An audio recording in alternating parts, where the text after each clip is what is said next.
Kc, welcome to Success with Soul. Thank you so much for having me, Kate. It's always fun when we can go on like each other's podcast. So I was on your show a couple weeks ago, and immediately after chatting, I'm like, well, obviously she needs to now come on Success with Soul. It's so good. And I just feel like we're cut from the same cloth. So I'm very excited to have you here today. Same. I totally agree. And I love these collabs. I feel like the conversations just continue to get deeper and deeper and deeper. So I'm thrilled. Me too. Okay. Well, I think the main focus that I want to have in our conversation today is about merging spirituality and business together. And I feel like it's something that, particularly in the masculine model space of business, is not something that we talk a lot about. And so I know this is something that you've been focusing on. I'd love to know why you believe it's important to kind of incorporate spirituality and intuition into your coaching and business. Yeah, for me, I feel like it's such a solid foundation, and you can't have one without the other, because we truly bring ourselves with us wherever we go. And leadership and running a successful and sustainable and soulful business begins with ourselves. And when we're in alignment with our faith, when we can press pause long enough to cultivate the stillness to even have the big listening ears of what intuition is calling for us to do, it's going to change the trajectory of everything. The other big piece I feel about that is like when we as entrepreneurs bring that spiritual aspect into our business, we look at it in such a bigger way where it's not just profit driven, but we're connected more to a mission. We have a higher purpose. We're connected more to our deep why. So it makes for something that's, one, way more enjoyable, and two, we're connecting to our divine right clients, because like begets like. So it just feels like, to me, the way that I want to proceed forward. And I think that what I'm seeing are more and more people are giving themselves permission to integrate. Because I think years ago, especially, it was the case for myself, I lived a very black and white life. I had my 9 to 5, I was buttoned up, I was super professional. And then I could live in color home, do my thing, do my yoga, do my meditation and whatever, but I never really brought them together because I didn't think it was quote unquote professional or accepted. And I think we're now ready to bust that paradigm and create a new reality and be like, actually, we can be integrated, and people are craving that integration and they're craving that authenticity.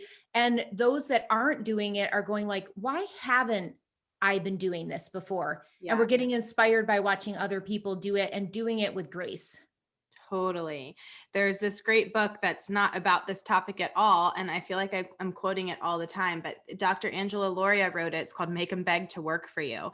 But one of the things she talks about is the work-life balance, and how for so long, especially women, have been striving to find this elusive work-life balance, but that work and life are not two separate things, that they are truly integrated. And so the scale is something that has many measuring trays, and on it is family and hobbies and chores and work and other life things. And it's balancing all of those things and integrating them all together. And so I love that you shared that, and thinking like, it used to be the old paradigm is you can't bring your life to work. That's unprofessional. But actually, particularly when you're an entrepreneur and you're creating things from scratch, you're creating the work that you want. We get to write the rules. Yeah, that's the most exciting thing. We get to write the rules, and then it's like this big surprise moment that you're actually having more people gravitate towards you, and people that you're excited to hang out with and to serve. Right.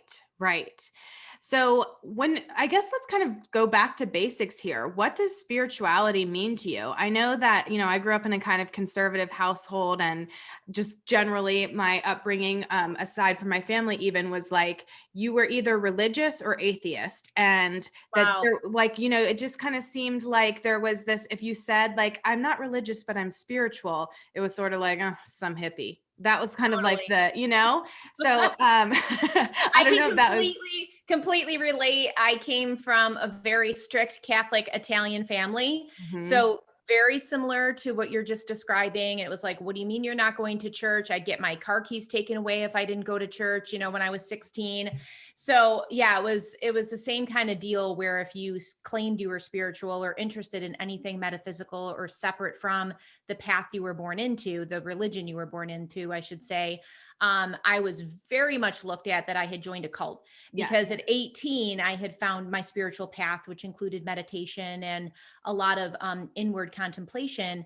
And I started to experiment a lot more with just being super curious with other religions in general, and then non-religious things and spirituality. So that was kind of the gateway for me of like, oh my goodness, like I actually have the autonomy to make my own decisions. And there's a great big world out there outside of the Roman Catholic Bible. And that Right. was just my particular path. Like, so to me, spirituality is very individual. I don't feel that there's any one right way. I feel you can absolutely add it to the religion that you're on. So it feels to me like this extra bonus, if you will. And I remember this one story that I heard that just really stayed with me. And it was a spiritual master that was going to a village, and in their culture, it was very customary to greet that master with gifts. And so they had kind of chatted, and they're like, we're completely fine here. We don't need anything. We don't want somebody coming in and sharing their dogma with us. So when he comes, we're just going to send him away and be like, we're all good here. Thanks, but we're all set.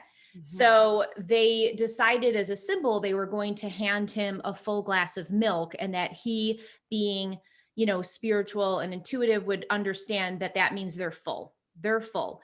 So that's what happened when he came to their village, and they handed him the full glass of milk, and he picked a jasmine flower that was on one of the bushes, where he was, and he put the jasmine flower on top of the milk, and he handed it back to them. And he said, I'm not here to take anything away from what you already have. I'm just here to add fragrance and sweetness. And Mm. so to me, that's how I look at spirituality. Is it is the essence of bliss and fragrance and joy and sweetness, and it doesn't take away from anything that you already feel connected to. Yeah, I love that. So beautiful. And so, what does spirituality look like in business? Like, how do you, are there spiritual tools that you use? Is it in how you are talking about business or talking to your clients? What is it? Yeah, awesome. Love this question. So, one, I think it is following by example and being dialed in to your own heart, to your own faith, and not just to our mind center, but to our heart center and our gut, the brain cells in our belly, and being integrated with those three strong, powerful energy centers is the basis for how we can branch out and be lighthouses. So, once we have like the intention, it starts with that. Two, for me, I have meditation as a daily non-negotiable. I've been a meditator for 30 years. And so whatever that practice is for you, that quiets the outside noise and allows you enough of an opportunity to see what naturally, creatively bubbles up for yourself. Mhm. That has to be something that in my opinion happens every single day. Because if we're helping other people integrate spirituality into their business, we absolutely have to be doing it ourselves. This is not about spiritual bypassing, and it's absolutely not about do as I say and not as I do. And people will feel it, and you're going to feel it. So being in alignment is first having the awareness, second following the practices as best as you can, as much as you feel you're drawn to, but on a consistent basis. So you're embodying what you're teaching. And three, giving yourself permission to not be afraid to integrate this into your work, Mhm. because it's still on the newer side. And I think that there's still some fear of, oh gosh, if I, incorporate XYZ, then I'm going to drop my metrics. Then the real important stuff is going to fall to the wayside. So I think it's truly about embracing what it looks like for you. For me, it's about consciousness. It's about treating others how we want to be treated. It's about people over profits and give back for sure. I mean, all of those pieces that feel super spiritual, that aren't just about hustle, grind, more money, and less time. And the Mhm. other thing I think that's a big part of it, that I'm really passionate about is the digital minimalism that to me is hand in hand with a spiritual business. And I Mm. want to explain that a little bit because I know that that seems a little contradictory. And I've actually had a few haters online where they're like, yeah, but you're on social media. Or, yeah, but you post all the time. What are you talking about, going on a digital detox? So it's all about balance. And what I'm especially seeing right now is we're so plugged into our devices that there's this fear and sense of insecurity and unfamiliarity when there is quiet. Yeah. Like, oh my gosh, I'm not being constantly stimulated. Now I just have to be still and feel my feelings or think my thoughts, and we can't do it. We It's can't so do it. uncomfortable. It absolutely is. And in fact, I just had a client session today, and that's what she was saying. I try to be in bed by 9, but I have to do something to keep myself busy because I don't have the bandwidth to listen to the thoughts in my head. Mm. And so we're actually band-aiding the thing that our soul, in my opinion, is crying out for that stillness. It's crying out for us to unplug our screens and actually go inside and just be, just breathe, just have that comfort in closing your eyes and feeling that grounded stability.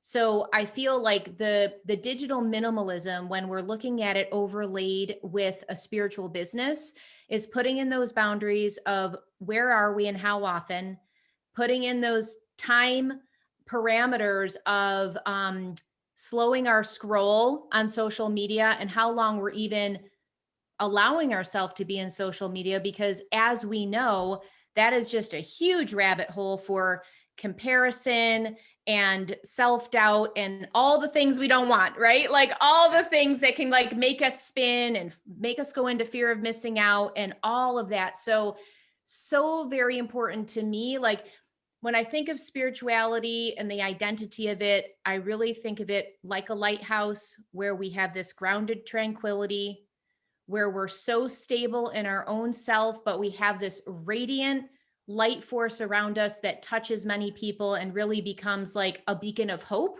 to improve their present and future life. That's such a beautiful metaphor. I love that. I'm gonna steal that for sure. Awesome. One thing you mentioned a few minutes ago was this concept of spiritual bypassing. What is that? That's when you take in all the theory, but you don't do the practice, and you're certainly not going to have mastery. Mm. So you may be reading the books, you may be putting hearts on quotes that give you a little dopamine hit that sound cute, Mhm. but you are not embodying the actual work and the practices. You're not taking the time to look at your shadow side and then come up with personal and spiritual development tools that can help you navigate those terrains, because none of us are perfect. In my opinion, we're birthed into this human body to dissolve our karma. And so it's a give and take, right? We're here for a reason to get our balance sheet to a nice, even neutral. And so we can't do that if we are shying away from the work Mhm. and just putting on the spiritual gangster t-shirt because it looks cute, but we're really not doing the thing. Right. Okay. I love that. And then you also mentioned shadow side. So for anybody who's not familiar with that term, can you explain what shadow side means? Yeah, absolutely. So we all are a combination of positivity and negativity. And sometimes negativity sounds like doom and gloom and like Darth Vader. And when we say it in the term of shadow side, it just is shining a flashlight on different traits and qualities inside our own self that are less than ideal, that don't feel that they're serving us or our highest good. That could be lust, anger, greed, attachment, anything that's in that kind of more lower vibrational realm. You can also look at it on that perspective as well. So, whatever term feels comfortable to you, it's really taking the opportunity to embrace all the facets of ourself, Mhm. to release the need to be perfect, to release the concept that perfectionism even exists, and understand that we're this yin yang combination of black and white, positive and negative, high vibration, low vibration, and taking it from there. So that's what I'm meaning when I'm saying shadow side. Yeah. Okay. So in order to do the work, then what are some tools that you use in your own life and business that, you mentioned meditation? What are some other practices or, yeah, or tools that you incorporate? Yeah, absolutely. So, yeah, meditation for sure, 100%. Movement, I think, is really important, and movement that feels good in your body. And I think this, again, always goes back to giving ourselves permission to follow our own idiosyncratic path, not something that's outlined by a quote unquote expert. Mhm. And I'm saying that because, like, for many times I try to push myself into the box of whatever it happened to be. Like, Zumba's the thing. I'm going to burn a bunch of calories. I better do Zumba, And it was like, okay, that doesn't really work for me. Or like hot yoga. I'm going to go and like sweat it all out in 104 degrees. Like, but that didn't really work for my system. And it took me a little time to be like, okay, what does work? Like, more of a fast-paced walk in nature, where I can just notice and I can witness and I can learn from nature. That works for me. A slower paced yoga, that works for me. I'm doing this program, Body Groove, which is just so freeing and fun and like more fluid dance. That works for me. So I think embodying your desires, like getting in touch with your body, I think is Mhm. a huge part of a tool. Yeah. And that's again where the stillness comes up and where the intuition comes up, because you could be like, oh, the trend is P90X, I'm going to do that, or I'm going to go like crunch out a bunch of burpees. But if that isn't in your rhythm, then you're going to feel like you're going against the grain, and you're going to not get the results that you want. So meditation, movement, big things. Contemplation, which I think is different than meditation, and that can look like journaling, that can look like affirmations or visualizations. But I think that piece where there's still stillness, but intention behind the stillness is a really, really powerful exercise. Yeah. I love that you differentiate, movement. And sometimes I even want to differentiate it like movement from exercise, even though they're kind of the same. But I think we have this connotation of exercise as sort of this punishing thing that we're doing to change our bodies. Yeah. And movement is so much more about what feels good and like, moving stagnant energy out and getting that, like, just getting that, it's not stillness because you're moving, obviously, but it's almost like this weird form of stillness for me. Like, I am somebody who I live for hot yoga. I absolutely love it. But I love it because it is the only hour of my entire day that I am doing nothing else but focusing on exactly what I'm doing. Like, I am never more present than I am in a hot yoga class. And so it is this like way of slowing down and slowing my mind and getting quiet. Um, That's awesome. yeah, but I agree. Like, if that's not what works for you, you don't need to do it. And don't choose something because it's trendy. Don't choose something because it's going to burn more calories than something else. Because there's a big difference, I think, in approaching movement from more of that gentle, nourishing place.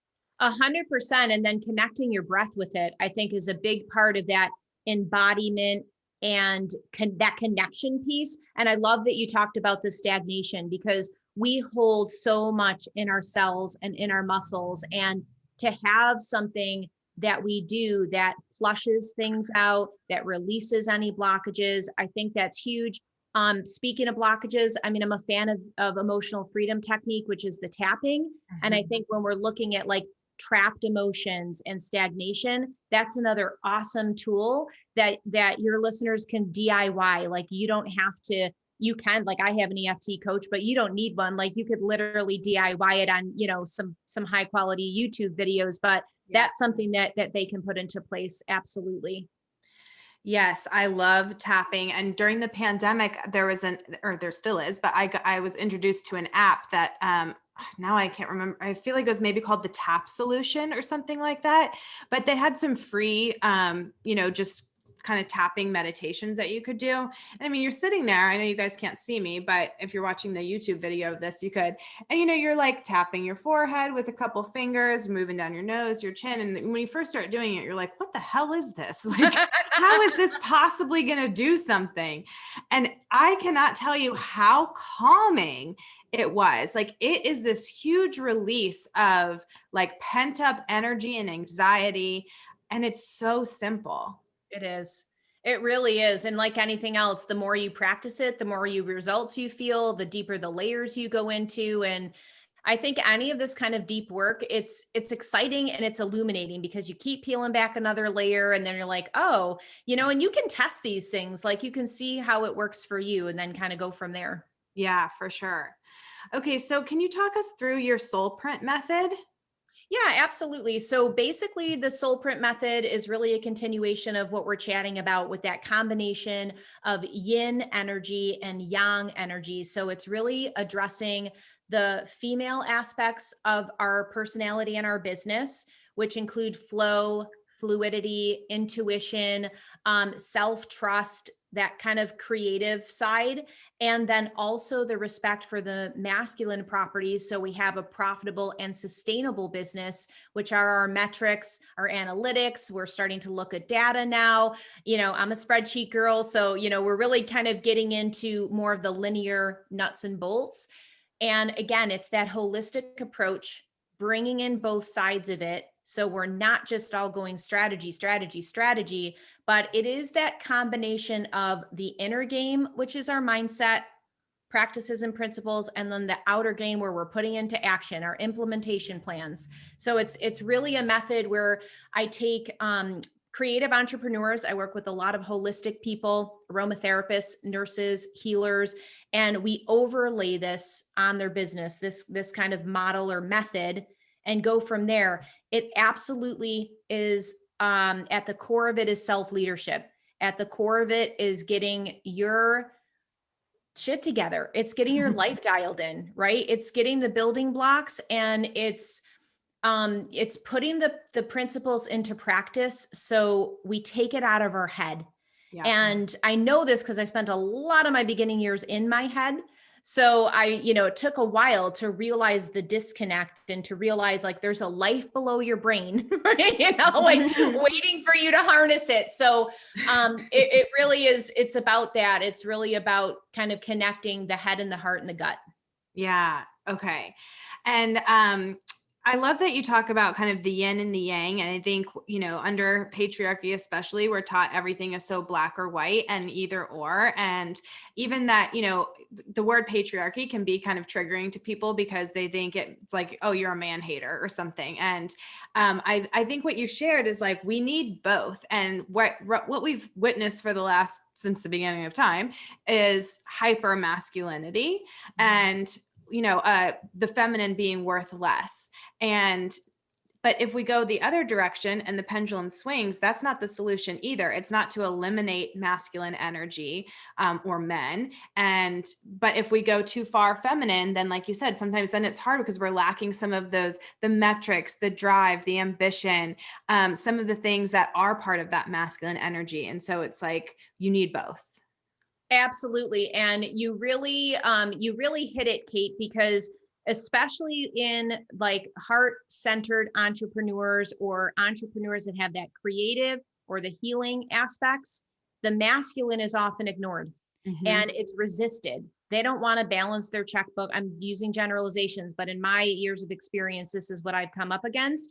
There is this resistance of looking at profit margins and even understanding putting Google Analytics in or checking those metrics. There's kind of a pushback. There's more, I just want to heal. I just want to do the thing I'm good at. I just want to be in flow and not have to have my mind on all of that quote unquote admin stuff. So to your point, it is about that balance, Mark. It's that point in between. It's the integration that's going to bring you what you're looking for. If you want sustainability, and as we know, because we've both been entrepreneurs for a chunk of time, you have to have profitability in order for it to be sustainable. So you need that masculine side. So I love that you brought that up. Yeah. And so you mentioned kind of these three energy centers and heart-centered entrepreneurs. How do you help people tap into what you call your heart wisdom to experience their highest potential? Yeah, that's awesome. It's absolutely a practice for sure. It is once you have those foundational pieces of your basis, which are your practices, the stillness, contemplation, meditation, even singing, even moving, like whatever that is for you. And taking time, like when you have business decisions, what comes up for you that is a natural reaction is your intuition, or it's connected to your heart. And I think that being dialed into your mission and your why is going to absolutely set you up for success to be more heart centric and heart open. I Mhm. think practicing heart opening related things during your day, which we have a million opportunities to do, whether it's compassionate listening on a Zoom and not multitasking, Mhm. whether it's taking a moment or a beat before we press go on the email and sit back and take a look at our email. It's like conscious emailing, Mhm. basically, breathing in, taking a look, reviewing what we've written, thinking about how the other person is going to interpret our response, and then sending it. And I think in a time where we're very dialed in and a very instant gratification type of hyper response, it's super easy to just want to bang it out and reply. But I think that having an opportunity to put these heart awareness practices in, even in the mundane, especially in the mundane. And Mhm. I think that that I want to underscore that, because I think a lot of times people that may think, well, this sounds great, but I don't have the time. Really don't have the time to necessarily like press pause. I'm super busy. It is our opportunity to just like play with it, practice it, make it simple, and use it on the super little mundane things at first. Yeah. And I think it's interesting to play with that concept of time, especially of, well, I don't have time to do this thing. And my friend Madison is always like flipping anytime that you have, even just to yourself, you have sort of an objection or resistance to something, to say, what if the opposite were true? So what if I did have enough time to do both? And one example that I've seen in my own life with this is going back to hot yoga. I wasn't going to the studio last year during the pandemic, and I really missed it. But then I kind of got into a habit of like, I don't really move like that anymore. And I am just kind of working and sitting at my desk all day. But then I was fully vaccinated and ready to go back. And I thought, well, I don't have time. And I just said to myself, what if I had time to do both? What if I could go to yoga in the middle of a work day and still get the things done that need to get done? And I'm just going to pretend that's true and see what happens. And if like after a month or two, it's like everything's falling apart, you can't do this, then okay, I can change my ways. And of course, what happens? Yeah. It's true. And I feel so much better in my work. And, I feel like everything just improves, and it just takes kind of flipping that script and just playing with it. Like you said, I think we have this tendency to take everything so seriously and feel like if we made a change and it didn't work out, it would be the worst thing in the world. And it's like, just try it. What Yeah. if the opposite were true? And experiment. 100%. And I think you're right. I think a lot of times we convince ourselves that it has to be this monumental thing for us to like look like we're showing up and doing it. And it could be so very simple. I mean, it could literally be starting out with, on your calendar when you're opening up your day, you set your intention. Mhm. My intention to show up as my highest heart centered self is, that could take you 30 seconds and that could prime your whole day and change your interactions throughout the day. That could be a super easy thing that's practical, that has a positive ripple effect. Mhm. I think the other favorite thing that I think is super simple for people to start is opening up a tab, clicking YouTube, going to a high vibrational frequency music channel that's instrumental, that are known to open up heart chakras, known to balance. I mean, there's some beautifully mixed binaural beats music as well. You can just put that super low and have it running in the background, and know that that actually has the power to shapeshift your vibration and where your energy is going during your day. And you don't have to do anything but be present. Yeah. So what would you say? I'm sure we're going to have a few skeptics listening that and some of the other things we've shared, it's, maybe they think it's woo woo, or they think it's like pseudoscience or whatever, some of the kind of resistance that we hear. What would you say to people who have that thought of like, that can't possibly work, or like, really, you're going to pull cards from an oracle deck like they know something? What's your response to that? Yeah, I would say don't knock it till you try it. And honestly, like, again, it goes back to that we're all unique and different, but absolutely, if you're feeling a pull or you're resonating to anything, to try it, because I'm a believer in not having blind faith, but experiencing it. And once you experience it, but you're truly trying, we're not just, again, trying it once or rolling our eyes, but if we have an openness and we try it, then you can be like, boy, I had a really great conversation with my partner. And usually there's like more resistance around this topic or that topic. I wonder what changed. Like, I think if we can approach it with curiosity, that opens the door. I think that if you're listening to this, I would say embrace the woo, right? Embrace the woo, because there's some really cool things there waiting to be discovered. And I'm a believer in serendipity, where you wouldn't be listening to this if you weren't meant to hear it. Maybe not every single solitary thing, that's cool. But what's one thing you can put into place today that may have an incremental shift for you? And I think, I'm a real fan of getting super honest with ourselves. When you look at those facets of your life, and you were talking about this earlier, like you've got your family life and your relationship life, there's so many different facets in our life, are they a perfect 10? And if not, what is coming into your sphere right now, into your reality right now, that could actually help you move the needle, not only in business, but possibly in spirituality, personal relationships, family, and so forth. Yeah. Yeah.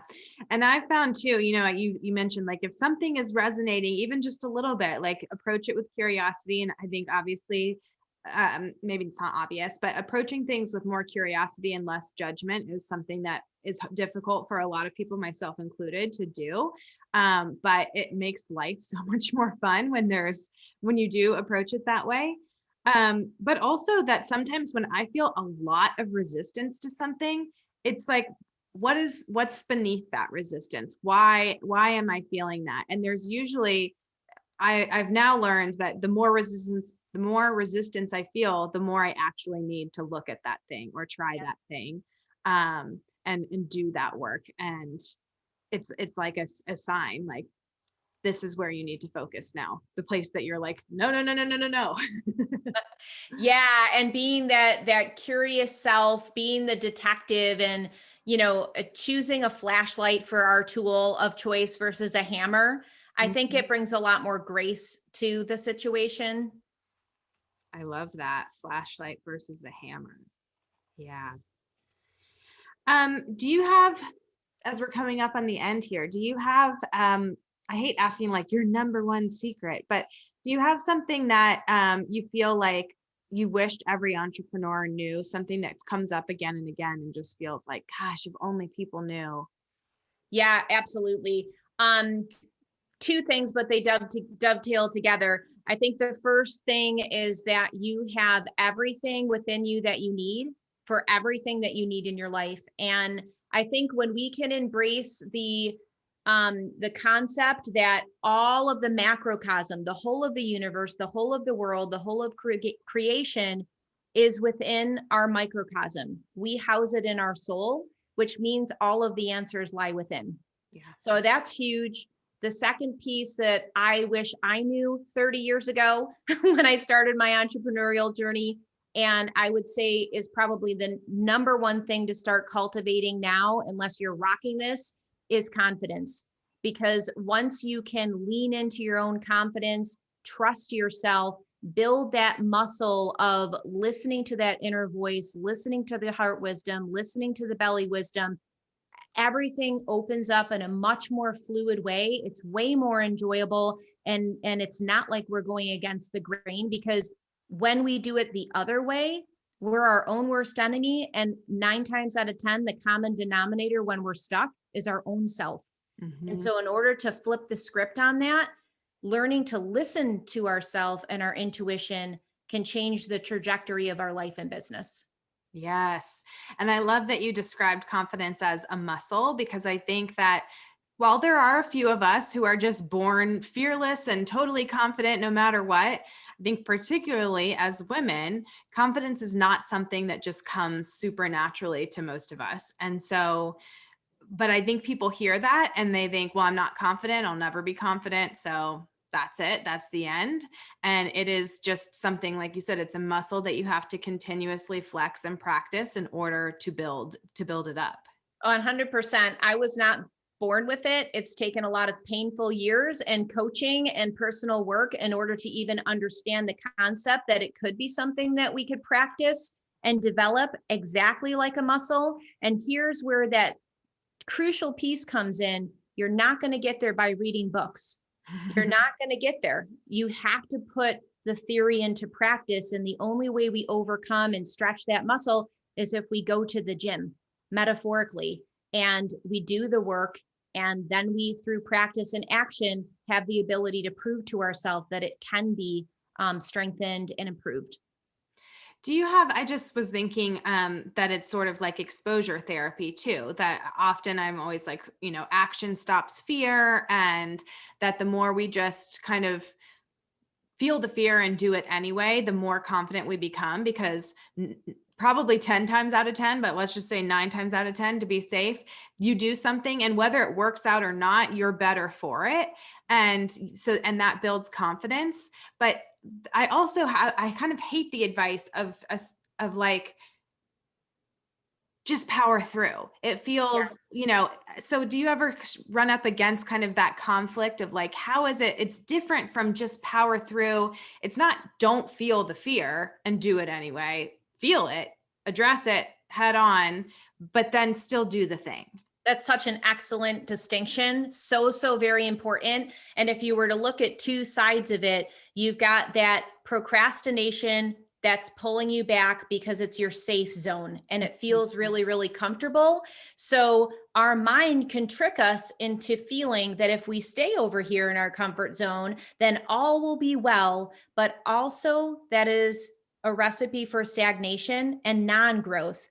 And on the other side, which they usually say of fear or just outside your comfort zone, is the opportunity for those challenges to make us stronger and to grow and become better. This is where intuition comes in. What is it for you when you get really honest with yourself? What is it when you truly lean into your deep why and the core reason of why you're showing up? Because you won't take but 2 minutes for you to go, yeah, I'm procrastinating out of fear. I am afraid of leveling up. I'm afraid of success. I'm afraid of failure, whatever it is, like your heart will tell you that, like you won't even need 2 seconds for it to come up. And I think the flip of that is, and Mel Robbins, 5 4 3 2 1, hers, 5-second rule. Mhm. That really, really helped me because I stayed over here in this comfort zone for a really long time. And I needed a tool. That's a super easy tool. If anyone's feeling stuck, to count down backwards, 5 4 3 2 1, and then do the thing.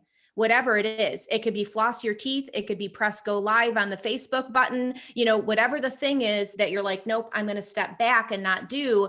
That helps bypass our thinking mind that's trying to keep us safe. And to what you had just said a few minutes ago in regard to building the muscle, we're not only building the muscle when we take the courage to count down, do the thing, traverse fear, come out the other side, whether it was perfect or not, we're stronger for it. We're also creating new neural pathways in our brain. So the more we repeat that, the easier it becomes, the less that old groove pattern of the path of least resistance, keeping you in your comfort zone, kicks in. And Right. that is so very empowering, is that we get to recreate our GPS, our mental GPS. If that's not exciting, I don't know what is. Like, to me, that's like so exciting. It's so cool how that happens. And I mean, I've heard plenty of, celebrities like rock stars who are asked, do you still get, stage fright? And almost every one of them says, oh yeah, I still am totally nervous and butterflies and everything, even if they've performed thousands of times in front of hundreds of thousands of people. But every time they do it, it gets a little bit easier. It gets a little more manageable. They've kind of practiced that muscle, flexed that muscle, and learned how to feel the fear. Okay, I'm feeling it, but I'm still doing it. And each time it's easier and easier. But I think also knowing that doesn't mean the fear is going to go away completely. I don't know that it ever fully goes away. Yeah. And I think, I heard a quote once that stuck with me, that fear is excitement without the breath. And so when we can Mm, feel the fear and acknowledge it and say, thank you so much for keeping me safe. Let's breathe through this together and we've got this. It again shifts and reframes our action steps. yes, that's good. I love that. It's Really good. powerful. Really powerful. Okay, we're coming up on the end here. Kc, can you tell everybody where they can find you? Absolutely. They can head to my website, kcrossi.com. I have a free 3-part free video training called Know Thyself and Lead. And they can grab that at kcrossi.com/lead. If these topics resonate with them, or they're interested in heart wisdom and they're curious about how to develop their sweet spot and get into their reason for being, that's a free resource for them. Love it. Thank you so much. Now, at the end, we always have our quick lightning round of questions. So we'll power through those real quick. What is your favorite way to make time for self-care? Scheduling it. Yeah. Otherwise, it won't work. It Yeah. doesn't happen.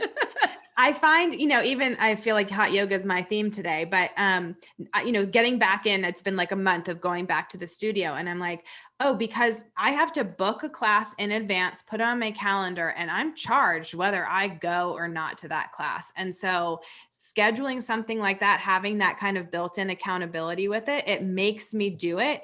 Whereas even just working out at home or something instead, I would be like, oh, well, I wanted to work out at noon, but I'm kind of busy with this other thing. I'll get to it maybe 12:30. And, before you know it, it's like, well, it's 4 o'clock. It's over. Same, 100%. Yeah. Okay. This is maybe a similar answer. One tool or strategy you use to help with time management. I do deep work blocks. So I have a very specific, most important thing that is aligned with my weekly goal, that I will block out a 90-minute period in my day, that it becomes a non-negotiable. I turn off all devices, turn off my ringer, and I focus on that block or segments of blocks, depending on what I schedule in. So Mhm. definitely creating those boundaries for myself and turning off the notifications. That is absolutely huge. Otherwise, we are just allowing our pings to navigate our day. Totally. Yeah. I don't have notifications for anything anymore, and it is so liberating. It is. What's one of the most powerful mindset books you've ever read? Ooh, you're going to stump me on that one. Hmm. Um, It could be even just, it doesn't have to be the most, just a book that maybe you come back to again and again. Could be an entrepreneurial book as well, but something that's, just really stuck with you. Well, I guess I'll just, the Mel Robbins 5-second rule, because it was a practical tool. It Mhm. was the mindset of getting out of our own head, stop procrastinating, just do the thing. And I know that was instrumental for me, because I had go live on Facebook 3 years ago every day for a year. And it was that book that actually helped me be like, okay, what the heck is going on here? So I'm Yeah. going to call that one out. Okay, great. I love it. Do you have a mantra or affirmation you're telling yourself lately? I am enough is one of the most powerful and simple ones. I'm a believer in Marissa Peer's work, and that really came from her book, actually, I Am Enough. And that's been a very simple and amazingly transformational affirmation for myself and my clients. Yeah, awesome. Okay, last question. Podcast is called Success with Soul. What does success with soul mean to you? It means being in tune with yourself, with your higher purpose, and committing to alchemize our work as worship, and being able to serve people in a really beautiful way, touch their lives in a beautiful way, and stimulate and cultivate healing, both for ourself and the other person. Because when we show up together with that similar intention, we do have the power to change the world. Mm, so good. So good. Thanks, Casey. Thanks, Kate.